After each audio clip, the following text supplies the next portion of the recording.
Hi, this is Neil from UseMyFrame, and today I'm going to show you what to do when you have progressives but you don't have any of the progressive markings on there. And the engravings are on here. Sometimes they can be hard to see, and we have a machine here, a little tool really, to help us see that. And I want to show you how that works. So come on over here, and the first thing we'll look at is we know that these are transitions. The transition's gray and the add power is a 200. So that's something that we want to know, because as we're putting our markings on here, we also want to double check, do a quick preliminary double check to make sure we got the right lens, the right add. We're kind of checking as we go. The other tool you're going to want is some sort of progressive identification chart. And it doesn't even have to be, this one is for the rondel camber, but it doesn't have to be this exact one or even match. The main thing you want to have it do is to match the drop of your progressives that you get from your lab or that you do. So in this case, we make digital IoT progressives, which has a 4-drop. So this has a 4-drop, and that's what we're going to use. All right.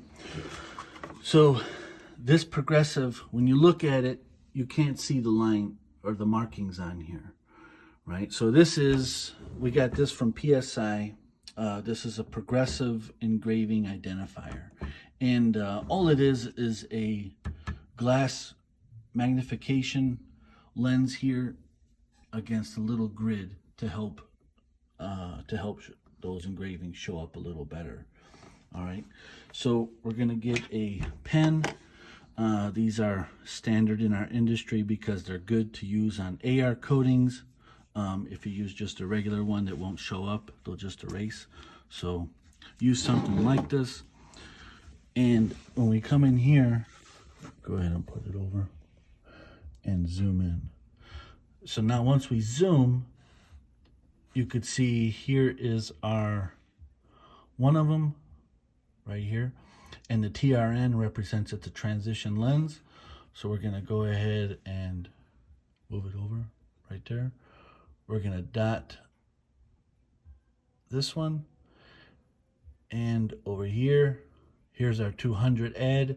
So everything checks out. These are UseMyFrame. We're gonna mark this one. And then a good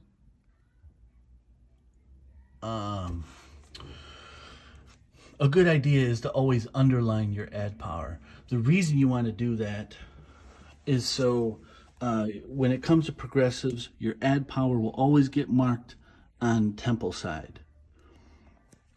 So just from looking at this, we know this is going to be our left lens. So we could go ahead and mark that. Now we want to put our fitting height, our distance circle, our near circle, to make this easier to identify. Okay, some people put these markings on the back of the lenses. I prefer to put them on the front. That way it's just easier, it's just a matter of preference. But when you do it on the front, you have to use the opposite side on the chart. If I use the left lens for the left side, my near power is going to be on the wrong, face the wrong direction. So I'm going to use the right. So when I do this, I'm going to line up my 2 progressive dots, which are usually 34 millimeters apart. One thing you have to watch for is what's called parallax. And that's depending on where you're at, how you're viewing this, these dots are going to shift on how you perceive it. So it's best to look at it right from a top down. So try and get that with the top down with the camera. Yeah, that looks good. And then we're gonna mark our fitting height. That's hard to do on the camera. Our progressive circle. We're gonna mark these lines, and we're gonna mark our near. Okay, I'm gonna double check this off of camera just to make sure I didn't have any of that parallax effect from doing it through the camera, but just so you get an idea of how to mark it. Okay, so that takes care of that. Pretty simple, and obviously it would be more steady if I wasn't doing it through the camera lens. Now, what happens when you have a progressive and only one of the markings is visible, even through our little tool that helps us to identify them? This is how you can do that. So first, let's find the one that we can see. And sometimes these markings, when you're using this tool, because every lens power is different, you're going to have to adjust, bring the lens either further up or further down, or your face closer or further away from the lens. All right, so try and hold that a little more over and back out a little bit. And go a little closer. Right here. No.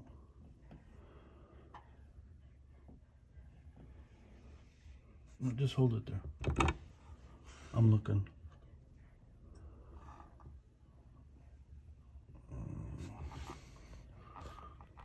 Right here. Oh. It's hard to do on a camera, but let's see. You just try and stay still and I'll move the lens.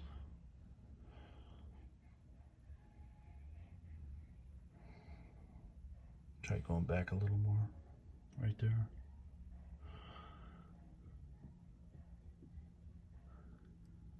Let me look here, find it first.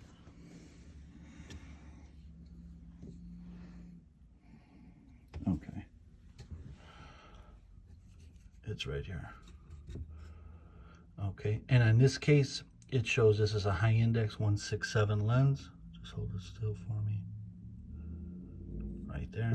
And when we come over, we know that this is our horizontal plane, so we should see it over here. It looks like there might be a piece of the engraving here, but it's not complete, and we can't make it out. So what do? We'll come back to our lens. We know that we have our material. It's a high index 167, so that means on the opposite side it should have been our add power. So if our add power is on this side, on the right side, we know this is a left lens. Okay, so we'll mark that. Now look over here. For our left lens, our power is a plus 250 minus 75 at 83. So we're gonna, in our lens meter, we're gonna set our axis to 83.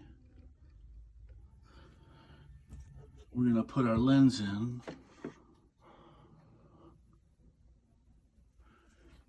We're at a plus 250. And we'll lock that in. I'd show it, but it'd probably be too hard to see in here on camera. So we got it lined up. Let me see if you can see in there.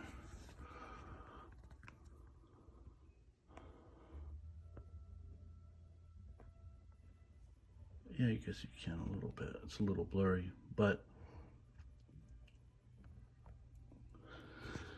anyway, we got our sphere lines lined up, and we can go ahead and spot this lens. Okay, so now what this did is this gives us our axis, our perfect axis. So now we'll know when we're laying this on our grid, we're not going to be twisted one way or the other. We're going to be right on key. So I'll